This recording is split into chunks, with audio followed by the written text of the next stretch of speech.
Hai Toppers, kembali lagi di channel kita ya. Dalam soal militer, Korea Utara bisa dibilang negara kelas 2 dilihat dari daftar yang terpampang di Global Firepower. Negara ini hanya menempati peringkat ke-25. Sangat jauh jika dibandingkan dengan Indonesia yang berada di peringkat 14, apalagi Amerika Serikat sang jawara di peringkat 1. Namun meskipun secara statistik terlihat lemah, kenyataannya Korea Utara sangat ditakuti Toppers. Buktinya Amerika Serikat pun sampai detik ini tidak pernah mengirim rudal atau mungkin merapatkan kapal induk di dekat negaranya Kim Jong-un ini. Nuklir mungkin menjadi alasan kenapa Korea Utara ditakuti. Padahal sebenarnya tidak hanya itu. Jumlah pasukan yang sangat banyak dan alutsista yang mutakhir juga turut menyumbang pamor dari Korea Utara.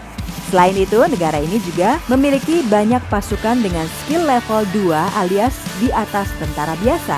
Pasukan elit Korea Utara sangat jarang sekali terekspos, padahal mereka juga memiliki pasukan elit dengan jumlah yang banyak. Nah Toppers, berikut ini kami telah merangkum beberapa pasukan elit Korea Utara tersebut. 1. Airborne, pasukan elit udara Korea Utara yang gahar. Korea Utara adalah negara yang benar-benar tertutup ya Toppers. Sangat sulit untuk mencari detail negara ini, apalagi untuk hal-hal yang rahasia seperti pasukan elit khususnya. Namun dari data yang ada, dipastikan jika negara yang didirikan oleh Kim Il-sung ini memiliki pasukan khusus. Salah satunya bernama Airborne. Detail kualifikasi dan juga kemampuan pasukan elit udara ini tidak pernah diketahui secara pasti dan mendalam. Hanya hal-hal umum saja yang bisa digali, misalnya saja kemampuan para anggotanya mengendarai pesawat-pesawat besar macam Antonov, hingga kemampuan mereka meluncurkan para trooper di tempat yang pas. 2. Reconnaissance Brigades, pasukan elit sniper Korea Utara. Dalam Angkatan Darat Korea Utara terdapat sebuah divisi yang bernama Reconnaissance Brigades. Diketahui satuan ini hanya berisi orang-orang pilihan dengan kemampuan yang gila Toppers. Tidak hanya soal fisik saja, tetapi juga dalam penggunaan senjata, khususnya sniper. Ya, pasukan ini juga disebut sebagai Sniper Brigade karena hampir semua anggotanya mahir menggunakan senjata runduk mematikan itu. Meskipun lihai dalam pengintaian, bukan berarti kemampuan Reconnaissance Brigades hanya itu saja ya. Satuan ini juga bisa diterjunkan dalam misi-misi serbu langsung.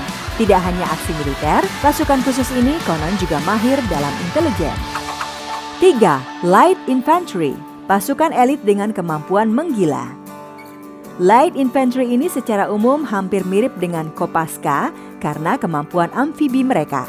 Jadi mereka tidak hanya mematikan di darat, tetapi juga di laut. Kemampuan utama para anggota Light Infantry sendiri adalah melakukan infiltrasi kilat dengan pergerakan cepat. Soal misi Toppers, mereka dituntut untuk mampu menaklukkan skenario yang tidak masuk akal.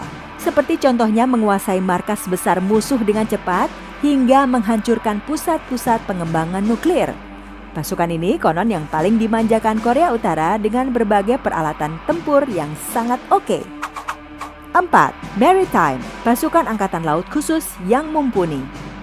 Alasan kenapa Amerika Serikat segan merapatkan kapal induknya ke negara ini salah satunya adalah karena wilayah laut Korea Utara dijaga oleh pasukan khusus bernama Maritime. Bagaimana tidak segan ya Toppers, kemampuan para anggota Maritime ini memang sangar karena dibekali dengan kemampuan serang taktis plus mahir dalam mengoperasikan kendaraan-kendaraan laut seperti misalnya kapal tempur sampai dengan kapal selam kelas menengah. Patut diketahui Toppers, Korea Utara merupakan pemilik pertahanan laut terkuat di dunia. Dan hal itu sendiri sedikit banyak adalah karena jasa para anggota Maritime yang diperkirakan jumlahnya mencapai ribuan orang. Nah Toppers, itu dia 4 pasukan elit Korea Utara yang konon bikin Amerika Serikat segan. Sampai jumpa di ulasan berikutnya ya.